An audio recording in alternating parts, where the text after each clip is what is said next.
ఇప్పుడే జీ5 app download చేయండి. చూడండి మీ ఫేవరెట్ టీవీ షోస్ ఎప్పుడైనా ఎక్కడైనా. గుడికెళ్ళావంట కదమ్మా? అవునండి. ఏంటి చెమట్లు? ఇందాక గుడికి వెళ్ళానని నువ్వు అబద్ధం చెప్పావు కదా? అలా అడుగుతున్నారేంటి? పట్టుకెళ్ళిన కొబ్బరికాయని కొట్టకుండా తిరిగి తీసుకొని రారు. ఏంటిది? ఆలస్యమైంది, గుడి మూసేశారు. నువ్వే భోజనం తీసుకెళ్తున్నావా లేదా దర్శనే తీసుకురమ్మన్నాడా? వారే తీసుకురమ్మన్నారు అత్తయ్య గారు. ఇది 100% ఫుడ్ పాయిజనే.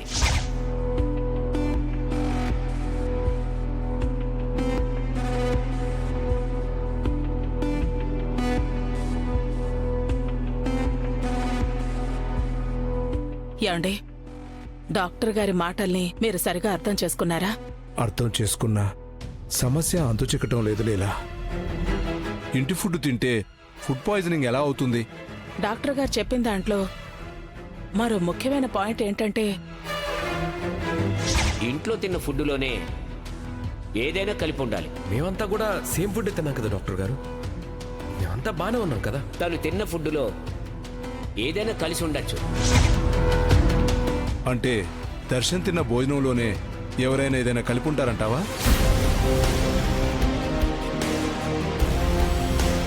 అంతే కదండి, ఇందులో నేను అనుకోవడం కాదు, వాస్తవమే అది.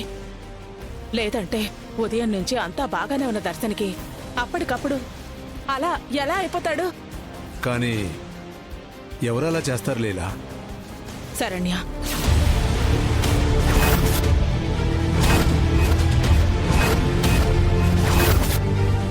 నాకెందుకో తన మీద అనుమానంగా ఉందండి. చచ్చా, ఏంటి లీలా నువ్వు మరీను?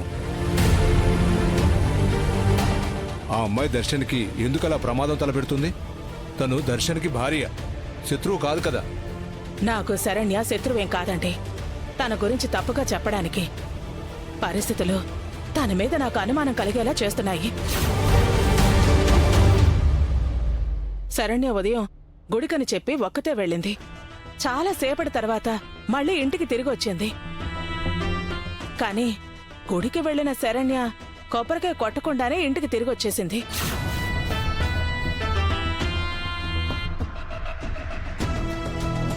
శరణ్య నాకు చెప్పినవన్నీ పొంతల్లేని మాటలండి. ఆ సమయంలో ఆ అమ్మాయి ఏదో తప్పు చేస్తున్నానన్న భయం, తడబాటు కూడా నేను తనలో గమనించాను. అంతేకాదండి, దర్శన్ మనల్ని కాదని ఏనాడైనా ఒంటరిగా గదిలో అలా భోజనం చేశాడా? కానీ ఈరోజు శరణ్య ప్లేట్లో భోజనం పెట్టుకుని మరీ దర్శన్కి తీసుకుని వెళ్ళింది.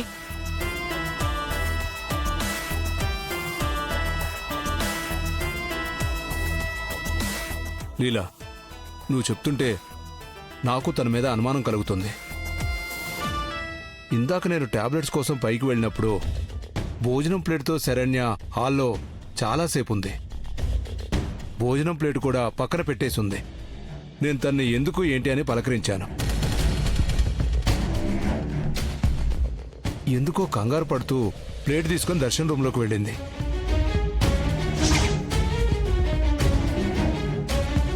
అమ్మ శరణ్య, ఇక్కడే ఆగిపోయావేంటి? మధ్యలో వెళ్ళి పలకరిస్తే డిస్టర్బ్ అవుతారేమోనని. అదండి విషయం. నేనేమీ శరణ్యని ఊరికనే అనుమానించటం లేదు.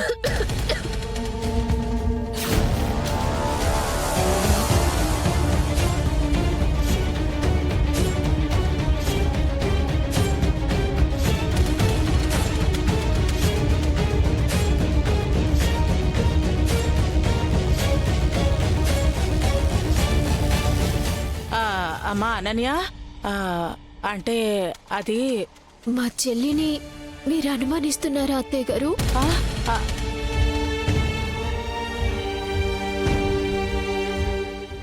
అయ్యో, నువ్వేమీ తప్పుగా అనుకోవద్దనన్య. ఖచ్చితంగా తనే ఇలా చేసిందని మేమనట్లేదు. పరిస్థితులు అలా ఉన్నాయమ్మా. కానీ అత్తయ్య అమ్మా అనన్య, తప్పు జరిగిందని మనసుకు అనిపించినప్పుడు అందులో వాస్తవాన్ని వెలికితీయడం అందరికీ మంచిది కదమ్మా. ఏమో, శరణ్య ఏ తప్పు చేయకపోవచ్చు, కానీ మేమే తప్పుగా ఊహించుకున్నామేమో. కనీసం మేము ఊహించుకుంది అబద్ధం అన్నా నిజం మాకు తెలియాలి కదమ్మా, లేదంటే మేము ప్రశాంతంగా ఉండలేమమ్మా. అనన్య, ఏం జరిగిందో అసలు వాస్తవం ఏంటో సరైన ద్వారా నువ్వే నిజం తెలుసుకోవాలి. అర్థం చేసుకోమ్మా, ప్లీజ్ అమ్మా. అలాగే అత్తయ్య గారు, కనుక్కుంటాను.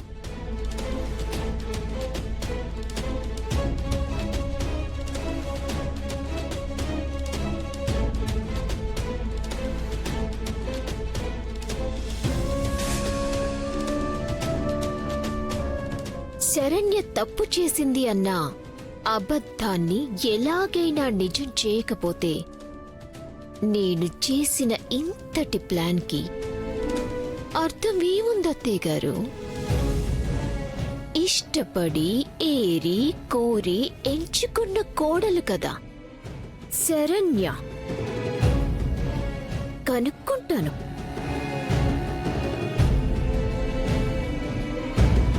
అమ్మగారు, ఏంటమ్మగారు? ఏంటంటావంటే నువ్వు చెప్పినట్టే ఆ రాములమ్మ ఇచ్చిన మందుని తెచ్చి మా ఆయనకి భోజనంలో కలిపి పెట్టాను. చూడు, ఇప్పుడు అది ఎంత పెద్ద సమస్య తెచ్చిపెట్టిందో. ఆయన ప్రాణాల మీదకే వచ్చింది. అయ్యో, అలాంటిదేం లేదమ్మా. రాములమ్మ మందు గురించి నాకు చాలా బాగా తెలుసు. ఆ మందు ఎన్నో జంటల్ని కలపడం నా కళ్ళారా చూశాను. పెళ్ళాన్ని చీకటి గదిలో వేసి కొట్టేవాడు కూడా ఇప్పుడా మందు వాడాక పెళ్ళం కొంగు పట్టుకుని తిరుగుతున్నాడమ్మా. అది రాములమ్మ మందుకున్న పవరు. ఆ మందు వాళ్ళకి అంత బాగా పనిచేస్తే మరి మా ఆయనకేంటి ఇలా అయింది? అదేనమ్మా నాకు అర్థం కావడం లేదు. ఎక్కడో ఏదో తేడా జరుగుంటుందమ్మా, లేదంటే ఇట్టా జరిగే అవకాశమే లేదు. తేడానా? లేదే, నువ్వు చెప్పినట్టే భోజనంలో కలిపి పెట్టాను. భోజనం అంటే ఎలా పెట్టారు? ముద్దపప్పులనేగా పెట్టారు. ముద్దపప్పులో కాదు, ఆయనకిష్టమని వంకాయ కర్రీలో కలిపి పెట్టాను. హా? ఏంటి, వంకాయ కూరలో కలిపి పెట్టారా? ఎంత పని చేశారమ్మా! వంకాయకు ఆ మందుకు బద్ద విరోధమమ్మా.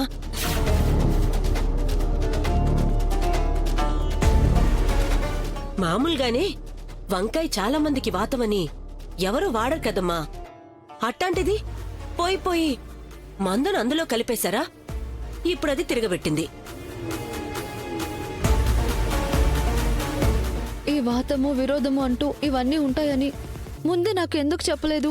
రాములమ్మ అన్నీ చెప్పే మందునిచ్చిందనుకున్నానమ్మా.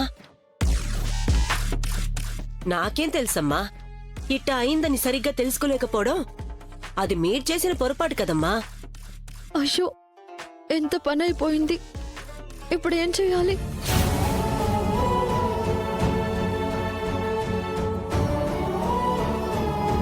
జీ5 యాప్ డౌన్లోడ్ చేసి అన్ని ఎపిసోడ్స్ పూర్తి ఉచితంగా చూడండి.